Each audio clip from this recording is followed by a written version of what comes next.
Gusto kong matutunan ninyo ito kasi may tatlong bagay na dapat ninyong malaman patungkol doon sa journey natin bilang mga Kristiyano. Una, yung tinatawag na justification. Yan. Pangalawa, tinatawag na sanctification. At pangatlo, tinatawag na glorification. So, yung tatlo na yan. So, nung tayo ay niligtas ng ating Panginoon, pumasok tayo doon sa tinatawag na justification. At nung patuloy na hinuhubog tayo ng Panginoon, pumasok tayo doon sa sanctification, sinasanctify tayo. At pagdating ng araw, dahil makasama natin ang ating Panginoon sa langit, papasok tayo doon sa glorification. So, pero ngayon, pag-usapan muna natin yung sanctification sa Romans chapter 5, verse 1 and 2. Sabi dito, Romans 5, therefore, since we have been justified through faith, we have peace with God through our Lord Jesus Christ. Sa verse 2, sabi doon, through whom we have gained access by faith into this grace in which we now stand, and we boast in the hope of the glory of God. So, pastor, ano ba yung justification na yan? So, justification, sabi ni GotQuestions.org, yung justification by faith is a word justified means pronounced or treated as righteous. Kapag ikaw ay tinanggap natin ng ating Panginoong Kristo Jesus bilang tagapagligtas at tayo naging Kristiyano, tayo naging born again, papasok agad tayo doon sa tatawag na justified o ginastify na tayo. At tinuring na tayong mga righteous. Sa Bible, kapag may nakita kayong righteous, isa lang ibig sabihin nun, siya ay anak ng Diyos. Kasi no one can come to the glory of God, can come to the face of God, can come in the throne of the grace of God without being called righteous. Kita po natin. So lahat tayo, ang tawag sa atin mga righteous. Sabi mo sa katabi mo, righteous ka pala. Righteous. So yun po talaga. So, trinato tayong righteous. Oh, pastor, may nagkasala ako dati.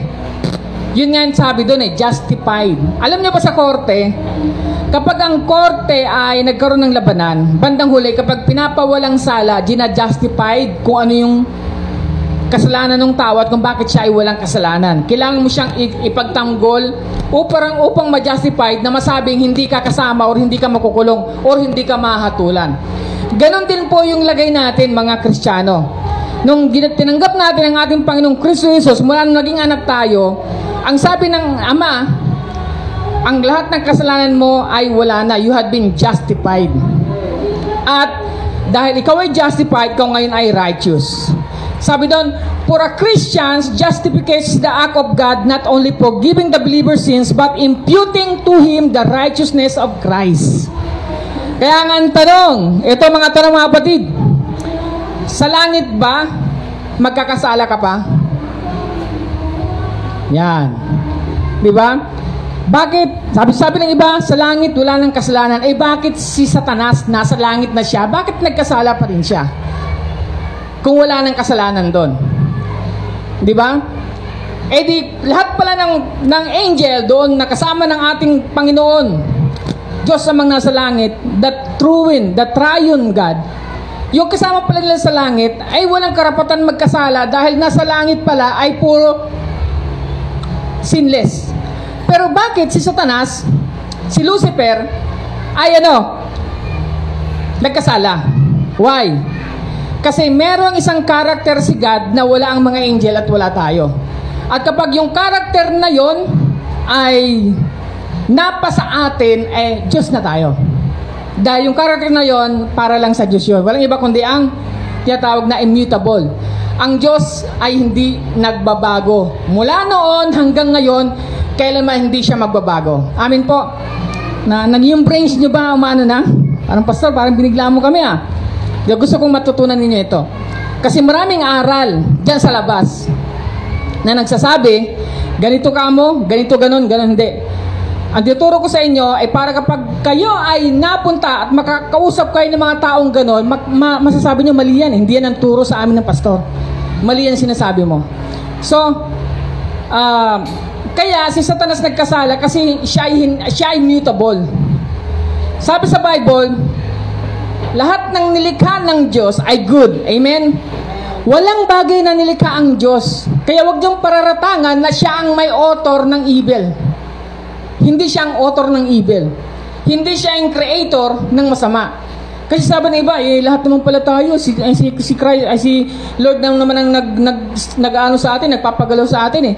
Kaya pati kasalanan niya. Hindi. Ang kasalanan ay hindi gawa ng Diyos. Yun ay gawa mismo ng mga anghel at mga tao. Dahil ang anghel ay mutable at ang tao ay mutable, may pagkakataon na magkasala tayo. Halimbawa sa Garden of Eden. Sa Garden of Eden, ang sabi ng Diyos, huwag mong kakainin. Di ba? Bakit kaya pinilinan pa ni God si Eva at saka si Adan na huwag kakain ng pinagbabawal na puno? Ang bunga ng pagkaalam ng mabuti at masama. Why? Because alam ng Diyos na mutable ang tao. Kaya nga yung matandang dragon, yung matandang ahas, di ba? Sinusugan ngayon si Eva.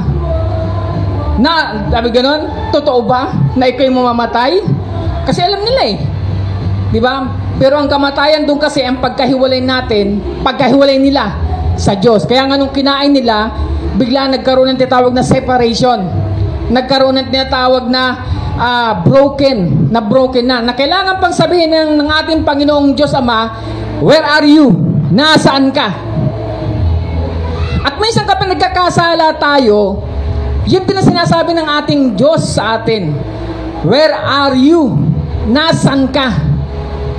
Akala ko ba magdi-devotion ka? Nasaan ka? Akala ko ba magpipray ka ng ganitong oras? Nasaan ka? Akala ko ba ikaw ay gagawa sa ministry, sa paglilingkod sa Panginoon? Nasaan ka? Kaya ang Diyos lagi naghahanap. Sa tuwing magkakasala tayo, gagaya ng ginawa ni Eva at Adan, ganun din pong ginawa ng ating Diyos sa kanila. Hinanap sila. Ano sabi ni Eva at Adan? Natakot po kasi kami. Kasi po kami ay hubad. Alam niyo po ang ibig sabihin ng hubad? Nakita nila yung kanilang katayuan sa flesh. Alam nila na sila'y nagkasala at nalaman nila na hindi sila karapat-dapat sa Diyos na makita sa kalagayan nila. At minsan kapag nagkakasala tayo, ganun din po. Kapag nagkasala tayo, mas ayaw natin pumunta ng church kasi iniisip natin, naku, banal doon, nakakahiya pumunta. Nakakahiya pumunta doon, nakakahiya mag-church. Baka magalit si pastor, baka magalit si leader, baka magalit si ganito, may nagawa akong kasalanan. Ganun po mga kapatid. At ang naghahanap, unang-una, hindi si pastor. Ang naghahanap lagi-lagi niya sinasabi, ang Diyos. Where are you? Nasaan ka? Ganun po yon. Kaya nga, noong si Kristo Jesus ay pumunta rito dahil sa pag-ibig ng Diyos Ama sa atin, di ba? Siya'y napako sa krus para kung sino man ang maniwala sa Kanya ay magkaroon ng buhay na walang hanggan. Sabi ng iba, ang kaligtasan daw ay nawawala. Sabi nga sa John 3:16, di ba? Malinaw na malinaw. Sino man sumampalataya, di ba? Ay magkakaroon ng buhay na walang hanggan. Eh kapag pala nawawala, hindi buhay na walang hanggan yun. Buhay na paminsan-minsan. Paminsan pasok. Sa banga, paminsan wala. Kaya nga sinabi, eternal life, that you may have an eternal life. Pag sinabing eternal, ano? Eternal. Amen? Amen. Diyan niyo ba kayo? Ano? Nasa na hindi na niya. Pastor, parang nasa Bible school tayo, no? Kasi may mga nakikilala akong ganyan eh. Nalulungkot ako, no? At ako'y naningiti. Kasi talagang they are honest. They are sincere sa kanilang paniwala na ang kanilang kaligtasan ay ano? Kaya nilang dagdagan. At ang kaligtasan na meron sila ay dahil sa kanilang mga gawa. Ibig sabihin, by works, nagugulat ako. Kaya ba ng tao na maligtas ang kanyang sarili? Of course not. Tayo, mga tao, is just a mortal man. Sabi ko nga sa kausap ko, halimbawa, no? Ngayon pa lang, bigla ka na lang pinatay ng Diyos at linagay sa impyerno. Diyos pa ba siya o hindi? Diyos pa rin siya. Kahit hindi tayo sumamba sa Kanya, kailangan hindi siya mawala sa pagiging pagka-Diyos. Kahit na hindi tayo maniwala sa Diyos, kailanman Diyos pa rin siya. Amen? Amen. Hindi tayo kailangan ng Diyos, pero kailangan natin ang Diyos. Niligtas tayo ng Diyos dahil sa Kanyang biyaya. Amen? Doon pumasok yung justification. Nung si Kristo ay nabuyubay sa krus ng Kalbaryo, at ikaw ay naniwala, ikaw ay naging born again, sabi kasi ang born again kasi isinilang namang muli sa Espiritu, doon papasok, you are now justified. Lahat ng kasalanan mo, wala na. Kaya nga, no one can accuse. For example, sino? Haydn ko. No one can accuse. Every person na gumawa ng mga mali at siya ay nagkaroon ng encounter kay God, hindi mo siya pwedeng akusahan. Alam mo, ikaw, magnanakaw ka. Ikaw, ganito ka. Hindi mo siya pwedeng akusahan kasi siya ngayon ay justified. Amen? Ano yung ang Tagalog ng justification? Pinawalang sala. Sabi mo sa katabi mo, pinawalang sala ka pala. Lahat pala ng mali mo, wala na. Amen? Now, sabi nga naman, for a Christian, justification, the act of God, not only forgiving believers' sins, but imputing him the righteousness of God. Kaya nga, ang tanong kayo na, magkakasala pa ba ang tao sa langit? Sabi si Satanas ay tawag doon, nagkasala. Tayo hindi na magkakasala. Bakit? Kasi yung righteousness natin ay bihis ni Kristo. Dahil kung tayo lang, pupunta tayo sa langit, magkakasala at magkakasala tayo. Kailangan natin ang tulong ni Kristo. Yung righteousness ni Christ, dahil no one is righteous except God. Amen? Sabi sa Bible, walang sino man ang righteous, kundi ang Diyos lamang. Kaya nga, kailangan bihisan tayo ng ating Panginoong Kristo Jesus. Bihisan tayo ng Kanyang righteousness upang tayo makaharap sa Diyos. Upang pagdating doon sa langit, hindi tayo nakikita, kundi si Kristo. Kaya di ba sinasabi, naririnig niyo ito, you are like Christ-likeness, di ba? Maging Christ-likeness kayo. Yung kasi talaga yon. Kailangan tayo ay maging mukha ni Kristo. Kailangan maging katulad natin si Kristo kasi yun kasi ang binibihis sa atin. Amen? Now, again, justification is not earned through our own works. Rather, we are covered by the righteousness of Jesus Christ. Hindi dahil sa mga gawa natin, kaya tayo naging righteous. Hindi natin siya na-earn ng points. Di ba? Pupunta ka sa supermarket, meron kang card. Pag bumili ka ng 1,000, meron kang ilang points? 3 points, 5 points, di ba? Sa justification, sa pagkakaligtas natin, walang ganon. Ibinigay lang talaga ng Diyos sa atin yan. Sa pamamagitan ng ating Panginoong Kristo Jesus. Sabi sa Ephesians chapter 2, verse 8, for it is by grace you have been saved through faith, and this is not from yourself, it is the gift of God. Ang bait ni Lord, Ako sabi ko, hindi ako karapat-dapat eh. Nung ako'y niligtas ng ating Panginoong Kristo, sabi ko, hindi ako karapat-dapat. Ako ay isang sinungaling. Ako ay isang masamang tao. Oo, maraming tao nagsabi nila, mabait daw ako. Pero may mga sarili akong mga ginagawa na hindi katanggap-tanggap kahit sa mga tao. Kaya sabi ko, ang bait ni Lord. Kasi kahit magkasalanan ako, niligtas niya ako. Sa pamamagitan ng grasya niya, sa pamamagitan ng faith, at hindi sa akin yun. Yan ay kaloob lamang ng ating Diyos. Amen? Sabi mo sa katabi mo, meron ka palang kaloob, binigyan ka ng gift ni God. Amen? So, justification is a complete work of God. Nagagas nyo na ba kung anong justification? Kompletong ginawa ng Diyos sa iyo upang maligtas ka. You have been justified. Now, di ba ang ating title kanina is yung blessing. Kaya kailangan ko lamang po ipaliwanag sa inyo kung anong justification para makita ninyo. Susunod, tatakil natin yung sanctification, susunod tatakil natin yung glorification. Now, ang tanong, why do we count it a blessing that we are justified? Bakit nga ba blessed tayo? Hindi, siyempre, Pastor, ligtas na ako eh. Ligtas na tayo. Oo nga, pero hindi lang yon. May mga iba pang blessing na nakapaloob doon. Mula nang tinanggap natin o naging anak tayo ng Diyos. Nung nagkaroon tayo ng righteousness ni Jesus, nung ginasify tayo. Ano yung mga blessing na yun? Una, We have peace with God. Meron tayong kapayapaan sa Diyos. Meron tayong shalom. Sino ba rito ang gusto laging may kaaway? Wala naman siguro, no? Mas maganda laging meron kang kabate. Romans chapter 5 verse 1, sabi doon, therefore we have been justified through faith, we have peace with God. Meron daw tayong kapayapaan sa ating Diyos. Amen. Teka muna. Galit ng Diyos? May galit ba ang Diyos? Siyempre meron. Mula nang sinuway natin ang ating Diyos, tayo ngayon ay nasa isang kalagayan na nagalit ang Diyos sa atin. Kaya kailangan ipadala niya ang Panginoong Kristo Jesus para yung galit na yon ay mawala, para makasama natin siya sa langit. Lahat ng mga hindi tumatanggap o hindi kasama sa binigyan ng grasya ng pananampalataya, lahat ng hindi justified ng ating Panginoong Diyos amang nasa langit, sa pamamagitan ni Kristo, sa pamamagitan ng pananampalataya, lahat yon, ang galit ng Diyos nandoon. Balang araw, darating ang araw, impyerno naghihintay.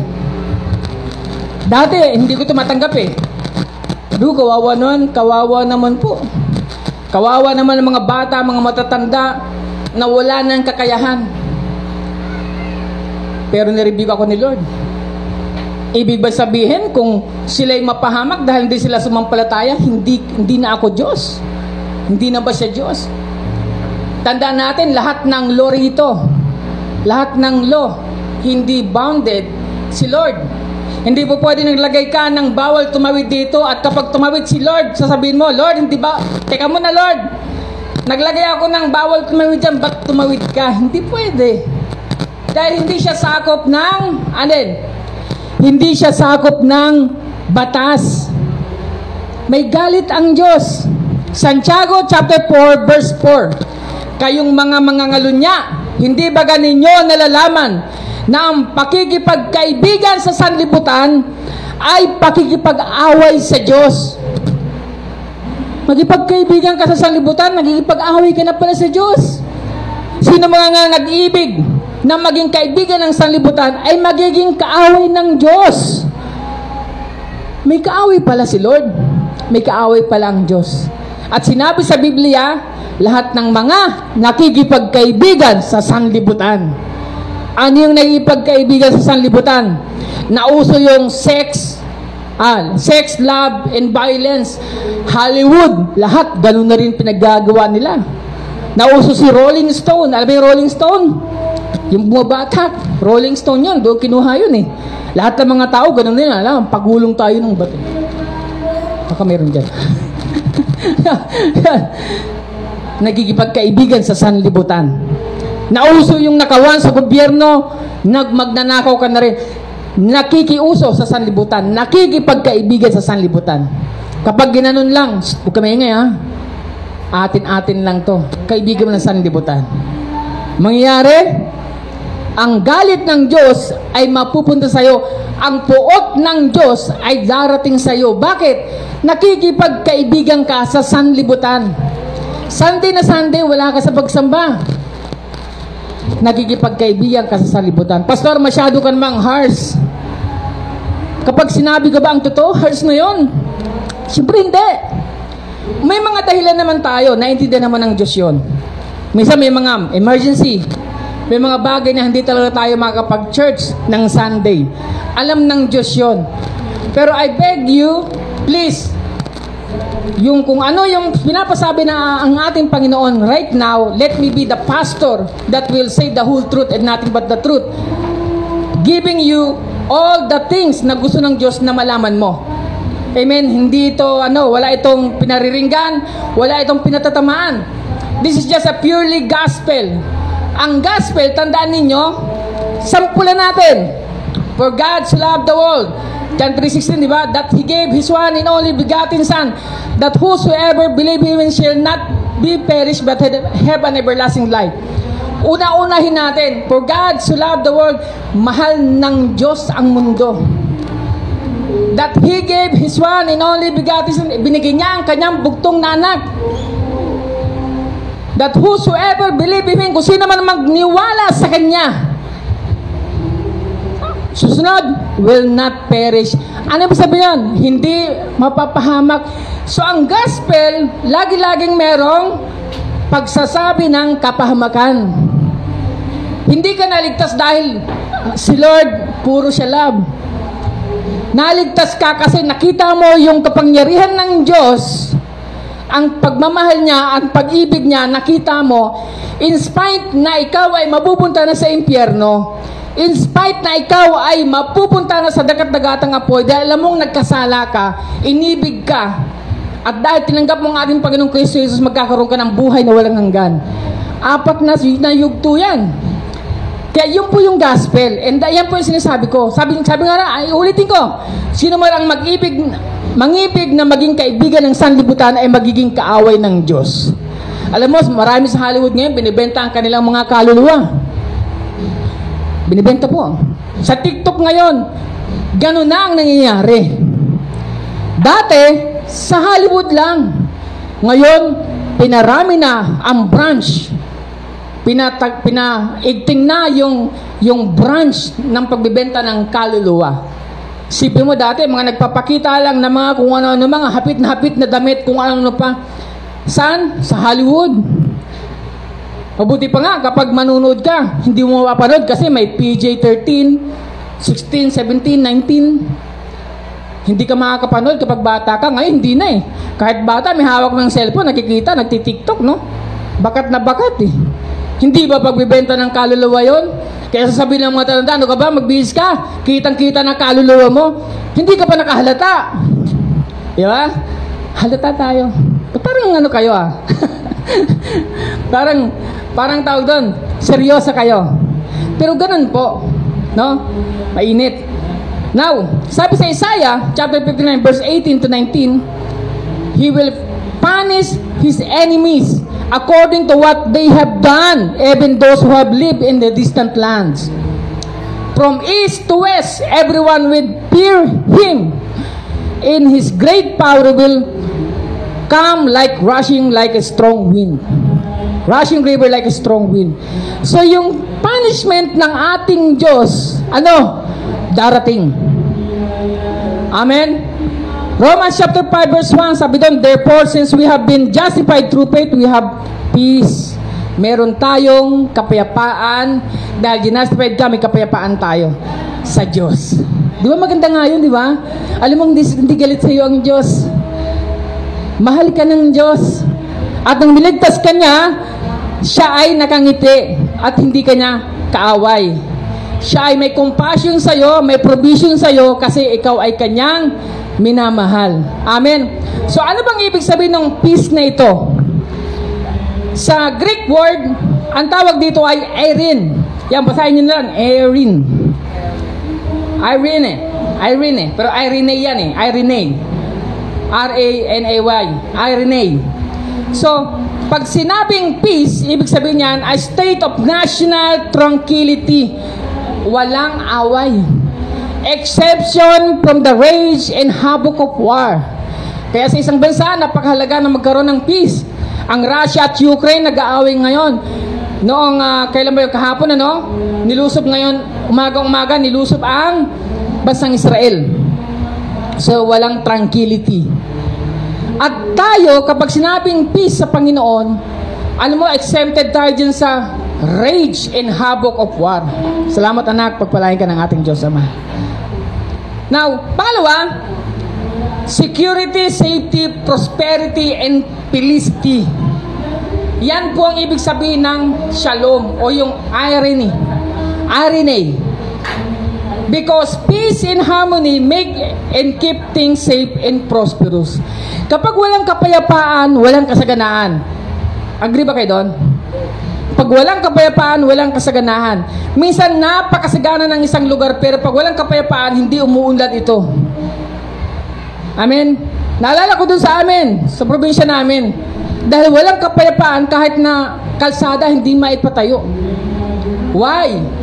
Kasi maya-maya yung lulusog, maya-maya ay matitigil, kaya yung prosperity, yung pag-asenso wala. Kapag may kapayapaan, may security. Kapag may peace tayo, may shalom tayo, meron tayong safety. Amin po? Darating ang araw. Ako ito, tinatanong ko to eh. Kapag doon ba sa mansion natin, meron bang pintuan? Eh, wala nang magnanakaw doon eh. Ano, sa tingin nyo, may pintuan ba doon? Ang pintuan po natin ngayon, ibig sabihin, dahil para hindi makapasok yung mga masasamang loob or hindi mapasok ng kung ano-ano. Amin po? So, reason we are blessed with peace. Ano pang rason kung bakit nung justified tayo ay nagkaroon tayo ng peace sa ating Diyos? Anong reason? Una, because we were justified by faith, we have peace. Dahil sa faith natin, na-justified tayo. Habakkuk chapter 2 verse 4, Behold, as for the proud one, his soul is not right within him, but the righteous will live by his faith.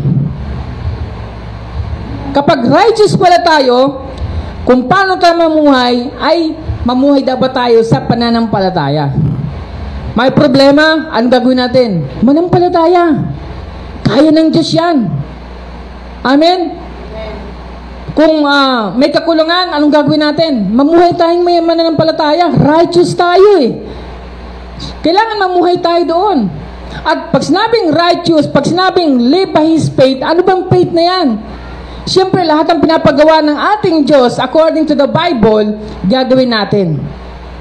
Amen? So, lahat-lahat ng kanyang mga utos, kanyang mga decree, ay ating dapat gawin. Why? Because as a righteous person, we must live by faith. Amin po. Nakukuha po natin. Pwede ba ako maging honest sa inyo?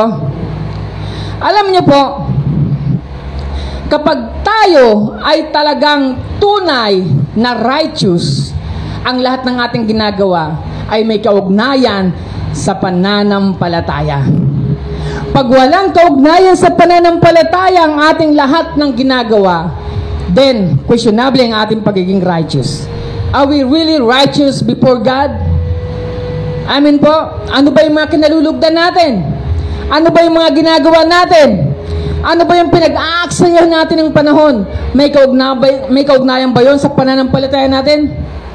Kapag ikaw ay estudyante, nagsusumikap ka, kasi ayaw mong mawala ang iyong magandang testimony. Dahil alam ng tao, ikaw ay Kristiyano. Alam ng tao, ikaw ay lumalakad sa Panginoon. Kaya lahat ng ginagawa mo, nagsusumikap ka, nag-aaral ka, ginagawa mo yan sa Diyos. Pero kapag ang motibo mo para maahon sa hirap si mama at papa, nagkakamali ka. You will bound to fail. Dahil ang Diyos, hindi kanya iiwan. Yung mga magulang natin, sometimes in your life, hindi lahat niya maibibigay ng pangangailangan. Pero, ang Diyos, siya ang gagawa ng paraan upang matapos tayo sa ating pag-aaral. Nagtatrabaho ka. Paano ka ba magtrabaho? Sa pagtatrabaho mo ba, nakikita ba ang pananampalataya mo? Nakikita ba ng mga kaopisina mo na yung gawa mo ay nauugnay sa pananampalataya? O baka naman pag Sunday, hindi ka pupunta sa church, nag-uuna ka pa, boss, ako mag-overtime ako, boss. Asan ang pananampalataya doon? Alam mo ako dati, 2 araw ang hindi po pwedeng salingin sa akin ng aking boss. Una, Wednesday. Pangalawa, Sunday. Sinasabi ko sa boss ko, boss, pag-overtimein muna ako, Monday, Tuesday, Thursday, Friday, Saturday, kahit walang uwian. Pero Sunday, wala ako sa office. Wednesday, wala ako sa office. Ang aking trabaho ay nakaugnay sa pananampalataya ko. Amen? Hindi niyo po makita. Tingnan nyo po yung mga iglesia. Hindi nyo yan mapapa-overtime sa oras ng Thursday. Tayo pa kaya mga tunay na sumasamba sa Panginoon. Tayo tong totoo Di ba? Dapat tayo itong mas malakas. At sinasabi natin, boss, hindi ko pwedeng pagkailangan ng aking pagiging Kristiyano. Hindi ko pwedeng iwanan ang aking pananampalataya dahil lamang sa kapirangkot na sweldo na yan. Romans chapter 1 verse 7, sabi doon, for in it the righteousness of God is revealed from faith to faith. It is written, but the righteous man shall live by faith. Bagong tipan. Ano ba bang tipan ang gusto nyo? Lumang tipan. Habakuk. Ito naman, bagong tipan. Kailangan mamuhay tayo mga kapatid. Nagnenegosyo tayo. Hindi dahil sa ating mga sarili, kundi ipakita sa mundo na tayong mga Kristiyanong sumasamba sa Diyos na buhay, na tunay, ay pinagpapala din pagdating sa pagdinegosyo. Amen? Na ang ating mga kinikita ay para sa ministeryo. Amen? Ganun po yun. We shall live by faith. Kaya nga, nung ginawa ng Diyos na tayo mamuhay sa pananampalataya, doon pumapasok sa atin yung kapayapaan. Pangalawa, bakit meron tayong peace? Because we have the Christ as our Redeemer, Mediator. We have peace. Meron tayong peace. Romans chapter 5 verse 1. Romans chapter 5 verse 1. Sabi doon, therefore, since we have been justified through faith, we have peace with God through. Kanino? Our Lord Jesus Christ. Sa ating Panginoong Kristo Jesus pala. Dahil pala kay Kristo Jesus, nagkaroon tayo ng kapayapaan. Sabi sa mga gawa, 11 to 13. At sa kanino mang iba ay walang kaligtasan, sapagkat walang ibang pangalan sa silong ng langit na ibinigay sa tao na sukat nating ikaliligtas. Walang iba. Tanging ang pangalan lamang ng ating Diyos, ating Panginoong Kristo Jesus, ang pwedeng makapagligtas sa atin. Alam mo, hanggang ngayon, naghahanap ng kaligtasan ang bansang Ukraine. Na sana tulungan lalo sila ng mga Western allies nila. Naghahanap sila na maligtas sila sa tunay o buuang pagkubkob ng Russia. Alam mo, yun po yung picture ng peace. Ang dami nating problema. Halos nakatali tayo. Nagsihintay tayo na, Lord, sakluluhan mo naman ako. Makawala ako, magkaroon ako ng kapayapaan. Yung minsan, di ba, sobrang daming problema, hindi tayo makatulog. Kaya lagi sinasabi ko, manalangin ka. Dahil ang Diyos lamang ang pwedeng magbigay sa iyo ng kapayapaan. Bagabag ka murahin ka lang ng tao, bagabag ka Hindi ka lang pansinin ng best friend mo, bagabag ka Wala kang kapayapaan. Kasi wala doon ang kapayapaan, na kay Kristo lang. Kaya mga kapatid, I beseech you, nagmamakaawa ako sa inyo. Sa tuwing may problema kayo, unang-una nyong luluhuran. Walang iba kundi ang ating Diyos, ang ating Panginoong Kristo Jesus. Amen. Hebrews chapter 7 verse 24 to 28. Sabi niya, ngunit si Jesus ay walang kamatayan, kaya hindi malilipat sa iba ang pagkapari niya. Kaya maligtas niya ng lubos ang sinumang lumapit sa Diyos sa pamamagitan niya, dahil nabubuhay siya magpakailanman upang mamagitan para sa lahat. Alam niyo ba yung tiyatago na mediator, tagapamagitan? Kapag may dalawang panig na nag-aaway, kailangan may tagapamagitan upang magkaroon sila ng dalawang kapayapaan. Magkaroon sila ng peace. Sa barangay, kapag pinabarangay yung isa, kailangan yung barangay ay mamagitan upang magkaroon ng kapayapaan. Ang maganda rito, si Kristo Jesus, siya yung tagapamagitan natin, ang Diyos. Amen. Kaya hindi mo pwedeng sabihin niluto. Hindi mo pwedeng sabihin kakilala kasi, kamag-anak kasi. Wala kang alinlangan. Kapag si Kristo ang siyang mamagitan, makukuha mo yung hustisya. Amen? 24 to 28. Kaya si Jesus, ang punong pari na kailangan natin, banal siya, walang kapintasan, walang kasalanan, hiwalay sa mga kasalanan at itinaas ng higit pa sa kalangitan. Amen. 27, hindi siya katulad ng ibang punong pari na kailangan maghandog araw-araw para sa kasalanan niya. At pagkatapos, para naman sa mga kasalanan ng tao. Si Jesus ay minsan lang naghandog para sa lahat nang ialay niya ang kanyang sarili. Alam niyo po, isa sa mga madalas kong na-encounter ito. Mga by works, hindi by faith, hindi by grace, na para bang kailangan araw-araw naghahandog sila. Hindi mo kaya handog sarili mo. Di ba? Tayo, si Kristo Jesus, isang beses lang naghandog. Done deal. Tapos na. Lahat ng sumampalataya sa Kanya, redeemed na. Amen. Kaya ikaw, kung nagdududa ka pa, Lord, ligtas ba ako? Oo naman, ligtas ka. Eternal na yan. Ang kailangan mo lang, lakaran. Lakaran. Kaya sinasabi ng iba, di pwede na magkasala. Ano ka? Paano pwedeng magkasala?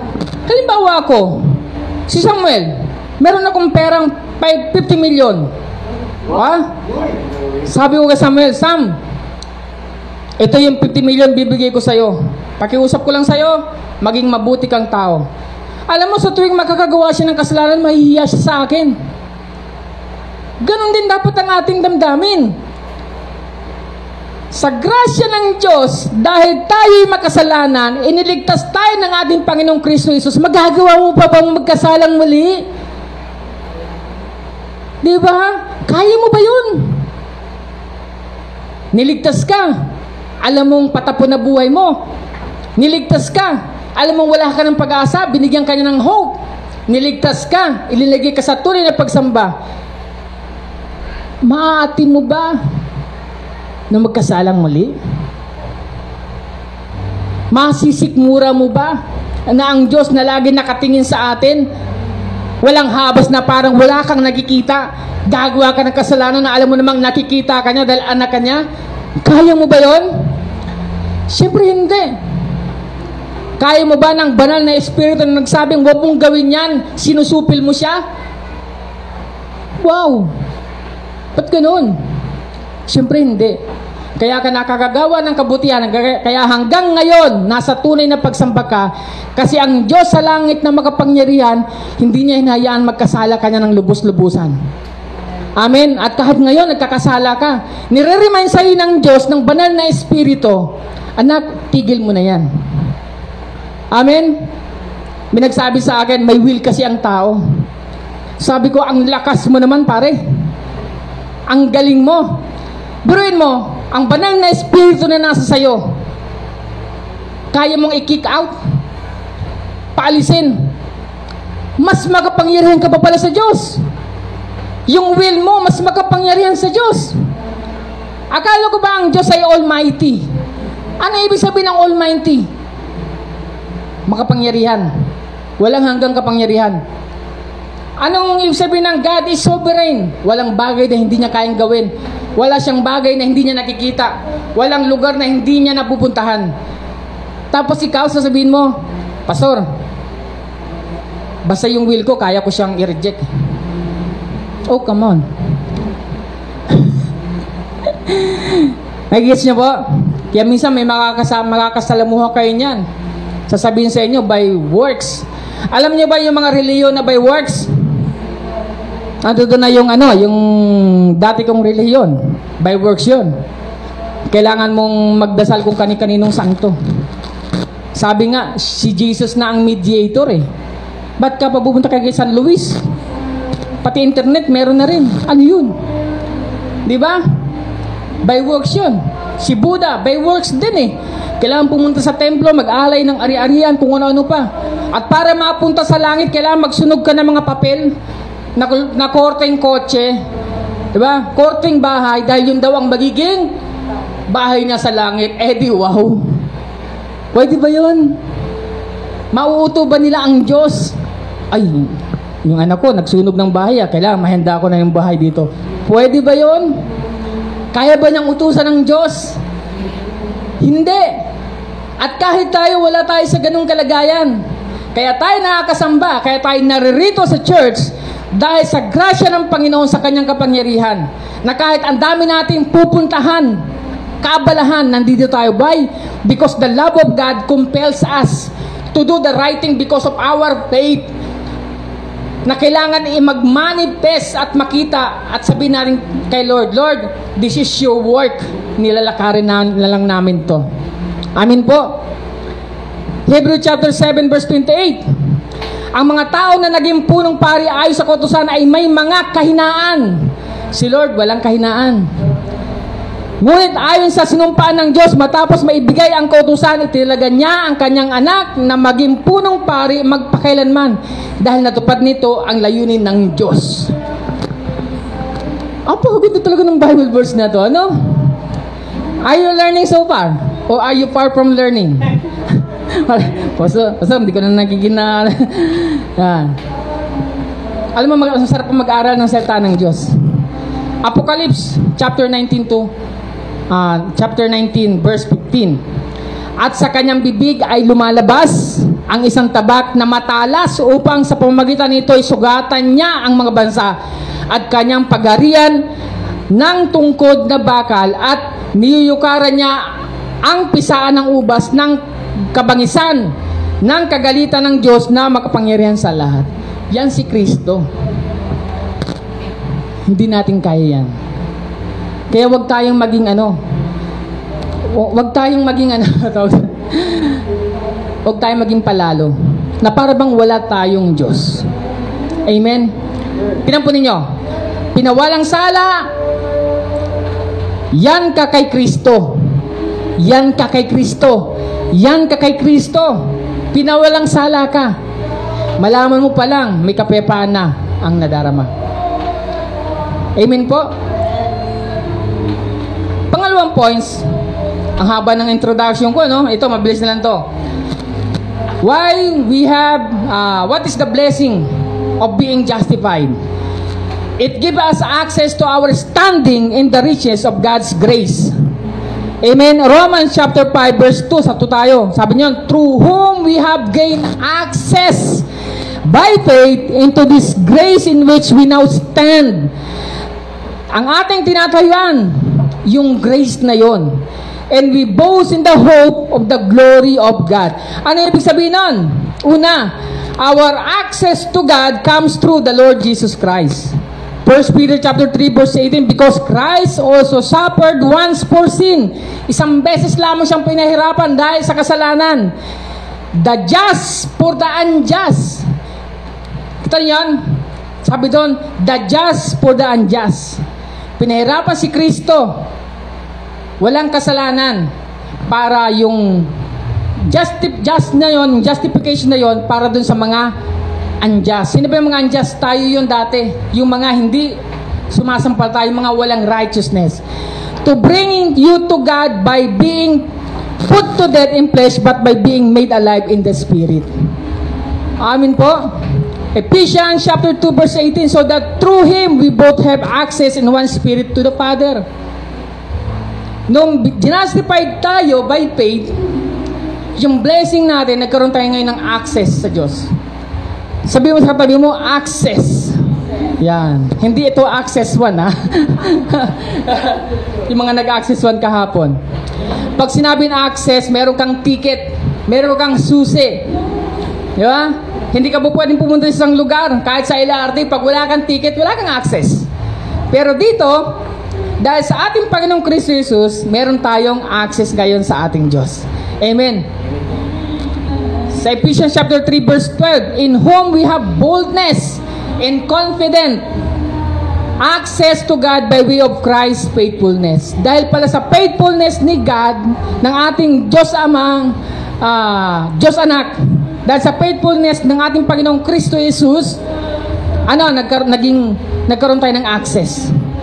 Anong faithfulness na yon? Sabi nga, di ba, nanalangin si Jesus, Ama, sana hindi ko na maranasan to.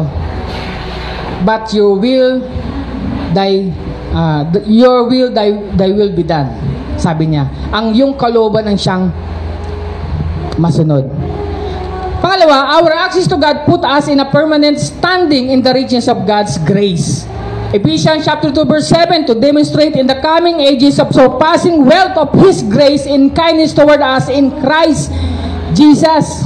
Sa 8, tingnan po nito.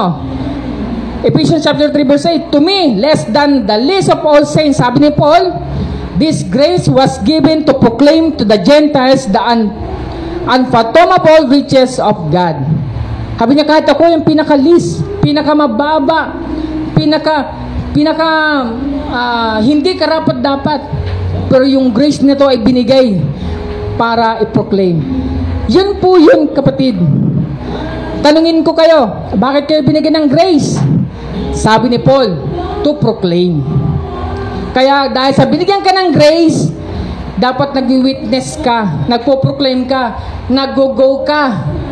Go and make disciple of all nations. Baptize them in the name of the Father, Son, and the Holy Spirit, and lo, I will be with you to the ends of the earth. Yun po yun. Hindi binigay yung grace para sa atin lang. Binigay ang grace para i-proclaim natin. Amen po. Pangatlo, bakit? Ano yung blessing na binigay sa atin dahil sa tayo ay justified? It gives us the joyous confidence that we will share His glory. Isipin mo yung glory ng Panginoon na si-share sa atin. Romans chapter 5 verse 2, sabi niya, through whom we have gained access by faith to this grace in which we now stand, and we boast into the hope of the glory of God. Kapag magyayabang man lang tayo, magyayabang tayo sa pamamagitan ni Kristo. Amen? Pwede ba maging mayabang? Pwede. Kung galing kay Kristo. Ano magagawa mo? Pinagpala ka. Ano magagawa nila? Niligtas ka. Di ba? Dati ako makasalanan, niligtas ang Panginoon. Pinagyayabang mo ngayon yung kaharian ng Diyos. Pinagyayabang mo yung kapangyarihan ng Diyos. Pinagyayabang yung pagmamahal ng Diyos. Yun lang yung tanging pagyayabang na gustong ipagawa ng Diyos sa atin.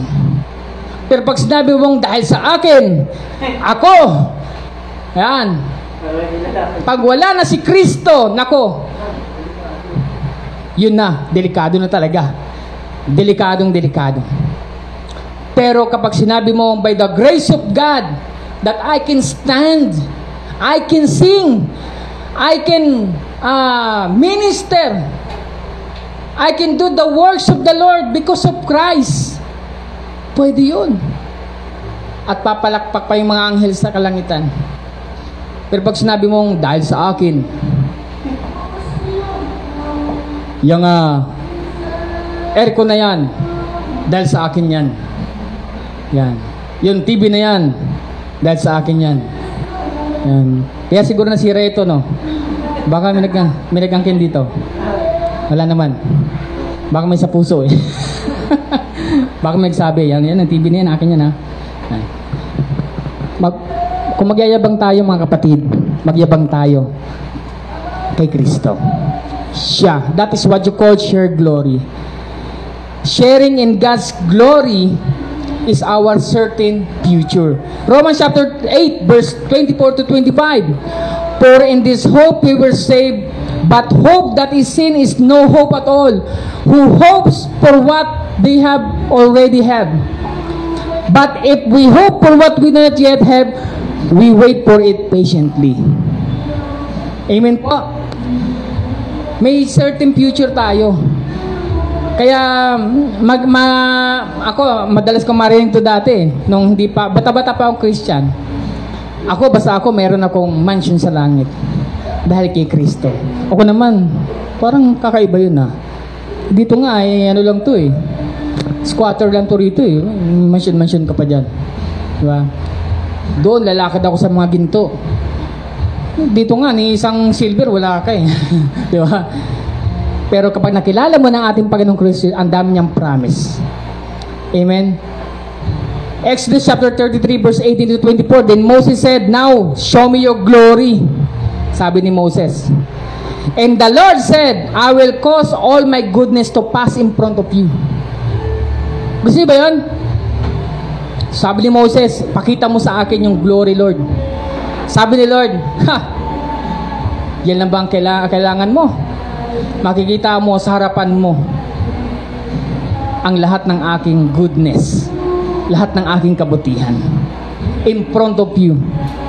And I will proclaim my name, the Lord, in your presence. I will have mercy in whom I will have mercy, and I will have compassion on whom I will have compassion. But he said, you cannot see my face, for no one may see me and live. Yan ang Diyos. Wala sa atin kung binigyan ng kaligtasan yung taong kinamumuhian natin, dahil Diyos yun, siyang nagpili nun. Wala tayong karapatan magtampo kung may binigyan o may hindi binigyan. Diyos siya. Amen po?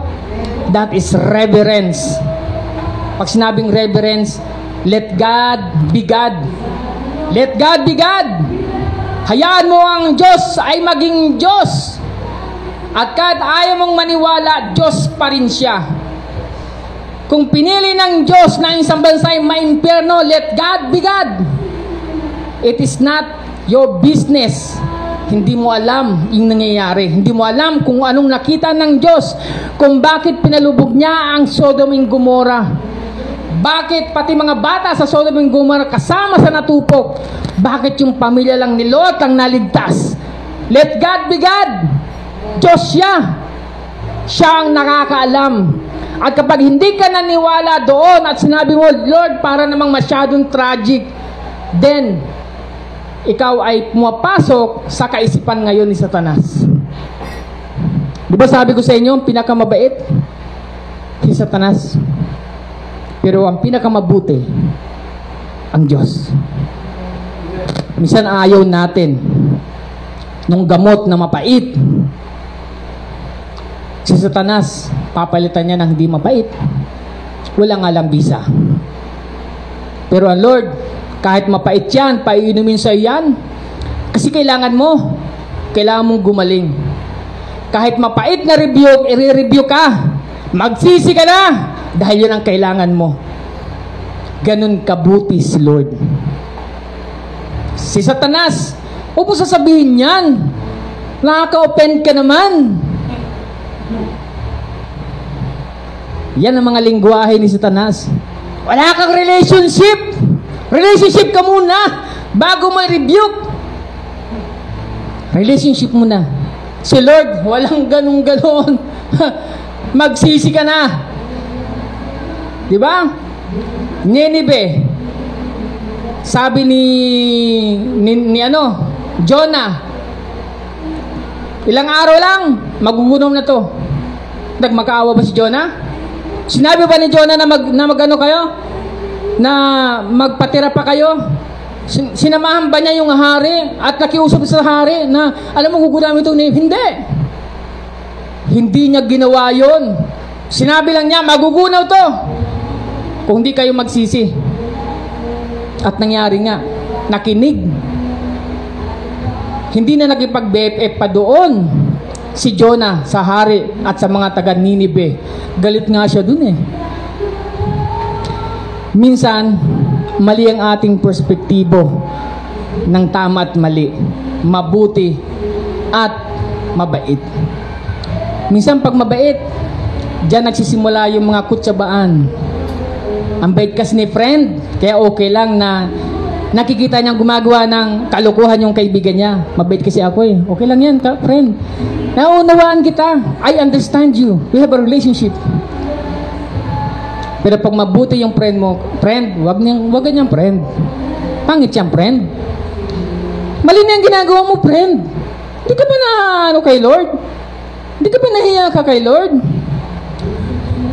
Ang hirap maging mabuti. Madaling maging mabait. Ang hirap gawin yung kalooban ng Panginoon. Napakadaling gawin ang kalooban ni Satanas.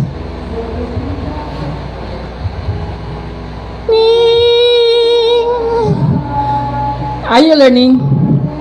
Are you learning? Kaya ako minsan nagigilty ako sa ganyan eh. Guilty ako. At nagmamakawa kay Lord, Lord, bigyan mo pa ako ng pagkakataon. Hindi kasi ako nagre-rebuke. Kahit alam kong ka-rebuke na. Kaya minsan, puting salita ko lang ng pangit, sobrang laki na ng rebuke sa inyo. Tika muna, hindi pa yun ang pinaka-rebuke. Parinig pa lang. Di ba? Si Lord walang ganon. Noong arko ni Noah ay nagsara, hindi ba naging considerate si Lord doon sa mga batang namamatay, mga kasisilang na sanggol, mga matatandang halos wala ng lakas? Alugin ko ang isip ninyo kung paano si Lord ay Lord, kung paano siya ang masusunod at hindi tayo ang masusunod, kung paanong i-define niya ang kanyang pagka-Diyos at hindi tayo magdi-define kung ano ang Diyos sa atin. Kaya maraming Diyos-Diyosan dito sa mundo dahil yun ang gusto natin. Dinidefine natin kung sino ang Diyos sa buhay natin. May nakita tayong bato, maswerte tayo doon, ginawa nating Diyos. Di ba? At minsan, kagaya nung yung nag-ala Diyos. Gusto niya kasing maging Diyos, maging Kristo. Sabi, it's the sake, for art's sake. Oh, come on. Oh, come on. Lahat ng tao, ang pinakaayaw nila, pinanghinihibasukan ang buhay nila. Tama po? Yan ang ugali ni Satanas. Hindi panghihimasukan ang buhay mo. Pero sa Lord, hindi. Anak, hindi mo kaya. Kukurik kita. Anak, hindi mo kaya. Tutulungan kita. Anak, kailangan mo ng provision. Bibigyan kita. Ganun si Lord. Panghihimasukan ka para sa iyong kabutihan. Amen po. Ganun si Lord mapagmahal. Ganun siya kagaling. Ganun siya pagka-Diyos. Ngayon siguro mababago na yung perspektibo ninyo kung sino si Lord sa buhay ninyo. Amen po. Let God be God in your life. Exodus chapter 33 verse 8 to 20, Romans pala. Sharing God's glory in our certain future.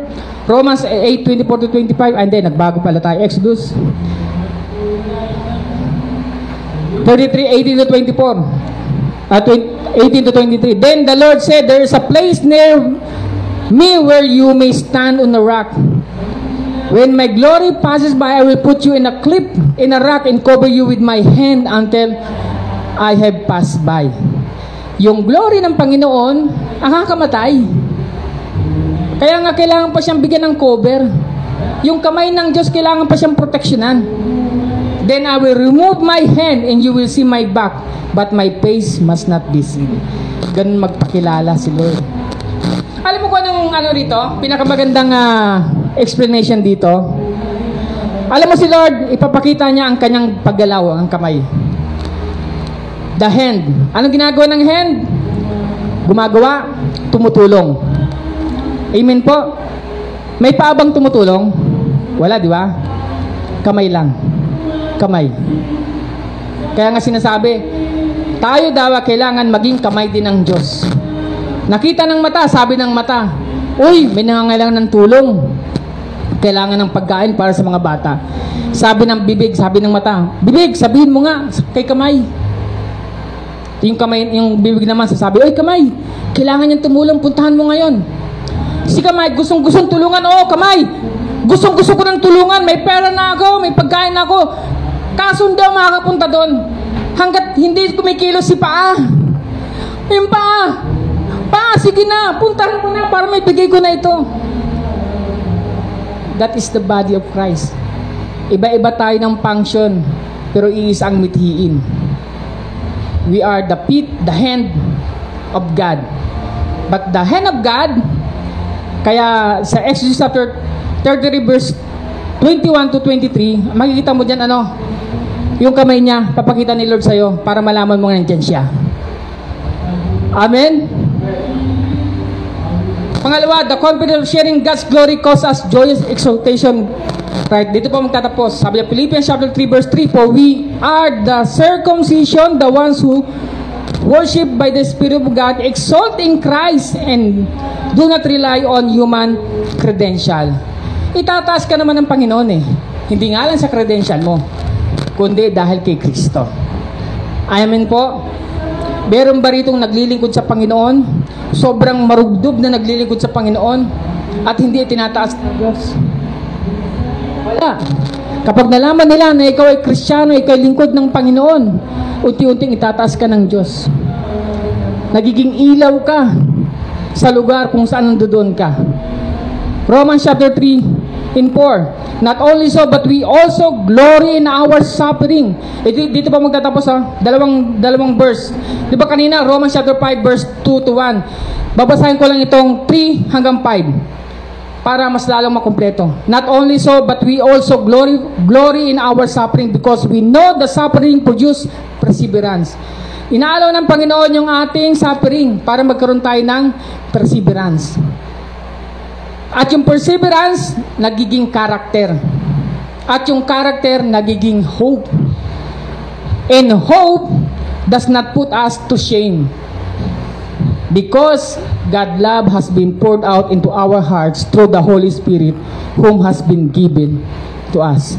Ito yung tanong ko sa inyo, may makakatalo ba sa hope? May makakatalo ba sa hope? Wala, di ba? Kaya nga si Kristo, hope eh. Kaya nga hope eh. Yung hope hindi nawawala. Walang makakatalo sa hope. Naalala ko isang palabas oh. Naglaban ng silang dalawa. Sabi niya, ako ay, basta ganun pataasan. Ako ay isang agila. Hindi ko alam ganun. Tapos ako ay isang hunter. Hinunting yung agila. Badang huli, sabi niya yung kay Satanas eh. Sabi niya, ako ang universe. Hindi, sabi niya pala, ako ang universe. Sabi ni Satanas, ako ang distraction. Sabi niya, ako ang hope. Wala siyang maisip na pansalag sa hope. Hope kasi siya eh, pag-asa. Pag-asa. Amen, tumayo po tayo. Online, maraming salamat po sa inyo. And I hope makita natin, makilala natin kung sino si Kristo sa buhay natin. At ngayon araw, napatunayan natin na we are justified. Mga malilinis na tayo, nililinis na, tayo ay pinawalang sala na. Ang gagawin na lang natin, mamuhay tayo na talagang pinawalang sala tayo. Problema sa atin, pinawalang sala na tayo, pero pag namuhay tayo, parang nandudun pa rin sa kasalanan. Tuloy-tuloy lang po natin. Diba? For example, yung magnanakaw. Nagnakaw. O, napawalang sala lang, hindi na siya magnanakaw. Ba't nagnanakaw pa din? Ganun po yun. Ganun po tayo. Makasalanan tayo dati, pinawalang sala na tayo, huwag na tayong mamuhay sa kasalanan. Let's pray, Father God. We thank you, Father God, in the name of our Lord and Savior Jesus Christ. Salamat, Panginoon, for your love, for your providence, Father God, that you have given us, Jesus Christ, as our Lord and Savior, Father God. You have justified us, Father God, and we are going to be in a state of sanctification and glorification. Thank you so much, Father God. Maraming salamat po sa pangalan ng Kristo Jesus. Amen and amen. Sibo nga po na po tayo. Now, online, ito I have been compelled, no, to give you a chance. Kasi ang tanong kasi dyan, Pastor, paano ba ako magiging justified? So meron lang pong paraan at alam kong ito hindi aksidente. Una, you must accept Jesus Christ as our Lord and Savior. Ngayon, gagawin natin yon. Itaas lang natin ang ating mga kamay at sumunod ka sa aking panalangin. Pray tayo. Panginoon, pray tayo. Panginoon, maraming salamat po sa araw na to. Inaamin ko po na ako'y makasalanan. O aking Panginoong Kristo Jesus, patawarin po ninyo ako sa lahat-lahat ng aking mga pagkakasala. Ngayong araw na to ay gawin po ninyo akong inyong anak. Papasukin po ninyo ako sa inyong kaharian. Mula ngayon, ikaw na ang aking Panginoon at tagapagligtas o aking Panginoong Kristo Jesus. Mula ngayon, ikaw na ang maghari sa aking buhay. Sa pangalan ni Kristo Jesus. Amen and amen. Maraming salamat online kapag ikaw ay nakarinig at ginawa mo ang iyong ang panalangin na ito. Congratulations, ikaw na ay tunay na justified. You are now a righteousness of God. You are now a born again Christian. So meron ng 5 dapat mong gawin. Unang-una, you must pray. Lagi ka manalangin sa Panginoon. Pangalawa, kailangan mong magbasa ng Biblia. So, bumili ka ng Bible. Pag wala kang Bible, sabi mo lang sa amin at paradalan ka namin ng Bible. Mag-message ka lang sa amin. Pangatlo, ay ikaw ay mag-devotion. Ibig sabihin, hindi lang binabasa yung Bible, magde-devotion ka rin. Pangapat, ikaw ay sumama sa fellowship. Kagaya nito, fellowship ito. Marami kami rito. Sobrang dami namin dito. Fellowship to. So, mga Bible study, mga conference, fellowship, concert ng mga Christians, yun ang fellowship, pumunta ka. At panglima, witness. Kung anong ginawa sa'yo ng ating Panginoon, kailangan mo rin naman itong i-share sa iba upang sila din ay magkaroon din ng kaligtasan na gaya mo. Amen?